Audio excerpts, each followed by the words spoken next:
പുറപ്പാട് പുസ്തകം അദ്ധ്യായം 26.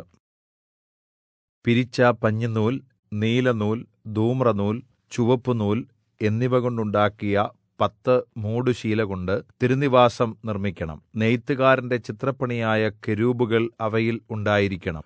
ഓരോ മൂടുശീലയ്ക്കും 28 മുഴം നീളവും 4 മുഴം വീതിയും, ഇങ്ങനെ മൂടുശീലയ്ക്കെല്ലാം ഒരേ അളവ് ആയിരിക്കണം. 5 മൂടുശീല ഒന്നോടൊന്ന് ബന്ധിപ്പിച്ചിരിക്കണം. മറ്റെ 5 മൂടുശീലയും ഒന്നോടൊന്ന് ബന്ധിപ്പിച്ചിരിക്കണം. ഇങ്ങനെ ഇണച്ചുണ്ടാക്കിയ ഒന്നാമത്തെ വിരിയുടെ അറ്റത്തുള്ള മൂടുശീലയുടെ വിളുമ്പിൽ നീലനൂൽകൊണ്ട് കണ്ണി ഉണ്ടാക്കണം. രണ്ടാമത്തെ വിരിയുടെ പുറത്തെ മൂടുശീലയുടെ വിളുമ്പിലും അങ്ങനെ തന്നെ ഉണ്ടാക്കണം. ഒരു മൂടുശീലയിൽ 50 കണ്ണി ഉണ്ടാക്കണം. രണ്ടാമത്തെ വിരിയിലുള്ള മൂടുശീലയുടെ വിളുമ്പിലും 50 കണ്ണി ഉണ്ടാക്കണം. കണ്ണി നേർക്കുനേരെ ആയിരിക്കണം. പൊന്നുകൊണ്ട് 50 കൊളുത്തും ഉണ്ടാക്കണം. തിരുനിവാസം ഒന്നായിരിക്കുവാൻ തക്കവണ്ണം മൂടുശീലകളെ കൊളുത്തുകൊണ്ട് ഒന്നിച്ച് യോജിപ്പിക്കണം. തിരുനിവാസത്തിന്മേൽ മൂടുവിരിയായി കോലാട്ടുരോമം കൊണ്ട് മൂടുശീല ഉണ്ടാക്കണം. 11 മൂടുശീല വേണം. ഓരോ മൂടുശീലയ്ക്കും 30 മുഴം നീളവും 4 മുഴം വീതിയും വേണം. ഇങ്ങനെ മൂടുശീല 11നും ഒരേ അളവ് ആയിരിക്കണം. 5 മൂടുശീല ഒന്നായും 6 മൂടുശീല ഒന്നായും യോജിപ്പിച്ച് ആറാമത്തെ മൂടുശീല കൂടാരത്തിന്റെ മുൻവശത്ത് മടക്കിയിടണം. യോജിപ്പിച്ചുണ്ടാക്കിയ ഒന്നാമത്തെ വിരിയുടെ അറ്റത്തുള്ള മൂടുശീലയുടെ വിളുമ്പിൽ 50 കണ്ണിയും രണ്ടാമത്തെ വിരിയിലെ മൂടുശീലയുടെ വിളുമ്പിൽ 50 കണ്ണിയും ഉണ്ടാക്കണം. താമ്രം കൊണ്ട് 50 കൊളുത്ത് ഉണ്ടാക്കി കൊളുത്ത് കണ്ണിയിൽ ഇട്ട് കൂടാരം ഒന്നായിരിക്കത്തക്കവണ്ണം യോജിപ്പിക്കണം. മൂടുവിരിയുടെ മൂടുശീലയിൽ മിച്ചമായി കവിഞ്ഞുകിടക്കുന്ന പാതി മൂടുശീല തിരുനിവാസത്തിന്റെ പിൻവശത്ത് തൂക്കിയിടണം.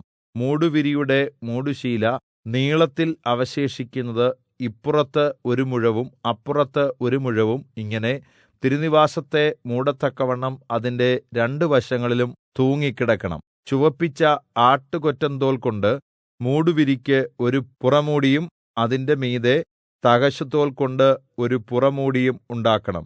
തിരുനിവാസത്തിന് ഖദിരമരം കൊണ്ട് നിവർന്നു നിൽക്കുന്ന പലകകളും ഉണ്ടാക്കണം. ഓരോ പലകയ്ക്കും 10 മുഴം നീളവും 1.5 മുഴം വീതിയും ഉണ്ടായിരിക്കണം. ഓരോ പലകയ്ക്കും ഒന്നോടൊന്ന് ചേർന്നിരിക്കുന്ന 2 കുടുമ ഉണ്ടായിരിക്കണം. തിരുനിവാസത്തിന്റെ എല്ലാ പലകയ്ക്കും അങ്ങനെ തന്നെ ഉണ്ടാക്കണം. തിരുനിവാസത്തിന് പലകകൾ ഉണ്ടാക്കണം. തെക്കുവശത്തേക്ക് 20 പലക, 20 പലകയ്ക്കും താഴെ വെള്ളികൊണ്ട് 40 ചുവട്, ഒരു പലകയുടെ അടിയിൽ 2 കുടുമയ്ക്ക് 2 ചുവടും മറ്റൊരു പലകയുടെ അടിയിൽ 2 കുടുമയ്ക്ക് 2 ചുവടും, ഇങ്ങനെ 20 പലകയുടെയും അടിയിൽ വെള്ളികൊണ്ട് 40 ചുവട് ഉണ്ടാക്കണം. തിരുനിവാസത്തിന്റെ മറുപുറത്ത് വടക്കുവശത്തേക്ക് 20 പലകയും ഒരു പലകയുടെ താഴെ 2 ചുവട് മറ്റൊരു പലകയുടെ താഴെ 2 ചുവട്, ഇങ്ങനെ അവയ്ക്ക് 40 വെള്ളിച്ചുവടും ഉണ്ടാക്കണം. തിരുനിവാസത്തിന്റെ പിൻവശത്ത് പടിഞ്ഞാറോട്ട് 6 പലക ഉണ്ടാക്കണം. തിരുനിവാസത്തിന്റെ 2 വശത്തുമുള്ള മൂലയ്ക്ക് ഈ 2 പലക ഉണ്ടാക്കണം. ഇവ താഴെ ഇരട്ടിയായിരിക്കണം. മേലറ്റത്ത് 1 വളയം വരെ തമ്മിൽ ചേർന്ന് ഒറ്റയായിരിക്കണം. രണ്ടിലും അങ്ങനെ തന്നെ വേണം. അവ 2 മൂലയ്ക്കും ഇരിക്കണം.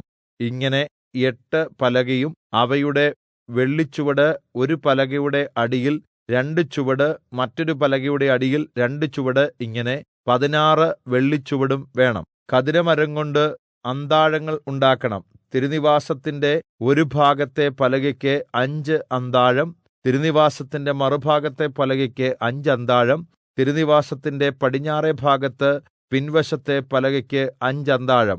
നടുവിലത്തെ അന്താഴം പലകയുടെ നടുവിൽ ഒരു അറ്റത്ത് നിന്ന് മറ്റേ അറ്റത്തോളം ചെല്ലുന്നതായിരിക്കണം. പലക പൊന്നുകൊണ്ട് പൊതിയുകയും അന്താഴം ഇടുവാനുള്ള അവയുടെ വളയങ്ങൾ പൊന്നുകൊണ്ട് ഉണ്ടാക്കുകയും വേണം. അന്താഴങ്ങൾ പൊന്നുകൊണ്ട് പൊതിയണം. അങ്ങനെ പർവ്വതത്തിൽ വെച്ച് കാണിച്ചു തന്ന പ്രമാണപ്രകാരം നീ തിരുനിവാസം നിർമ്മിക്കണം. നീലനൂൽ, ധൂമ്രനൂൽ, ചുവപ്പുനൂൽ, പിരിച്ച പഞ്ഞിനൂൽ എന്നിവകൊണ്ട് ഒരു തിരശ്ശീല ഉണ്ടാക്കണം. നെയ്ത്തുകാരന്റെ ചിത്രപ്പണിയായ കെരൂബുകളുള്ളതായി അതിനെ ഉണ്ടാക്കണം. പൊന്ന് പൊതിഞ്ഞതും പൊൻകൊളുത്തുള്ളതും വെള്ളികൊണ്ടുള്ള 4 ചുവടിന്മേൽ നിൽക്കുന്നതുമായ 4 ഖദിരസ്തംഭങ്ങളിന്മേൽ അത് തൂക്കിയിടണം. കൊളുത്തുകളിൽ തിരശ്ശീല തൂക്കി സാക്ഷ്യപെട്ടകം തിരശ്ശീലയ്ക്കകത്ത് കൊണ്ടുചെന്ന് വെക്കണം. തിരശ്ശീല വിശുദ്ധസ്ഥലവും അതിവിശുദ്ധസ്ഥലവും തമ്മിൽ വേർതിരിക്കുന്നതായിരിക്കണം. അതിവിശുദ്ധസ്ഥലത്ത് സാക്ഷ്യപെട്ടകത്തിന്മീതെ കൃപാസനം വെക്കണം. തിരശ്ശീലയുടെ പുറമെ മേശയും മേശയ്ക്ക് എതിരെ തിരുനിവാസത്തിന്റെ തെക്കുഭാഗത്ത് നിലവിളക്കും വെക്കണം. മേശ വടക്കുഭാഗത്ത് വെക്കണം. നീലനൂൽ, ധൂമ്രനൂൽ, ചുവപ്പുനൂൽ, പിരിച്ച പഞ്ഞിനൂൽ എന്നിവകൊണ്ട് ചിത്രത്തയ്യൽ പണിയായ ഒരു മറയും കൂടാരത്തിന്റെ വാതിലിന് ഉണ്ടാക്കണം. മറശ്ശീലയ്ക്ക് ഖദിരമരംകൊണ്ട് 5 തൂണുണ്ടാക്കി പൊന്നുകൊണ്ട് പൊതിയണം. അവയുടെ കൊളുത്ത് പൊന്നുകൊണ്ട് ആയിരിക്കണം. അവയ്ക്ക് താമ്രംകൊണ്ട് 5 ചുവടും വാർപ്പിക്കണം.